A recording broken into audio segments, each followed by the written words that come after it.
சர்பத்தை மிதிக்கிறது. நான் எப்படி இந்த சாத்தானை மேற்கொள்றது? என் பொருளாதாரத்தை மேற்கொள்றான், என் சரீரத்தை மேற்கொள்றான், என் சந்ததியை மேற்கொள்ளும்படியாக துடிக்கிறான், என் மனைவியை வஞ்சிக்கிறான், என் கணவனை வஞ்சிக்கிறான், சபையை வஞ்சிக்கிறான். சர்பத்தை நான் எப்படி மேற்கொள்வது? பாயிண்ட், எவனொருவன் கர்த்தருடைய பிரசன்னத்திற்குள்ள வாழுகிறானோ, நீ கர்த்தருடைய பிரசன்னத்துக்குள்ள வாழ வாழ வாழ வாழ உன்னையும் அறியாமல் நீ ஒரு சில சிங்கங்களை மிதிக்கிறாய்.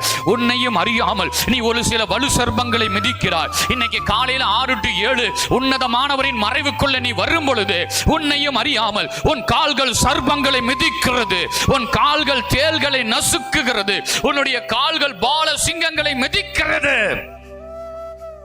அப்போ சர்பங்களை மிதிக்கணும்னா என்ன செய்யணும்? நான் நல்லா தேவ பிரசன்னத்துக்குள்ள இருக்கணும்.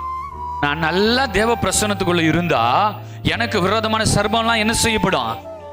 பேசுங்களேன், மிதிக்கப்படும்.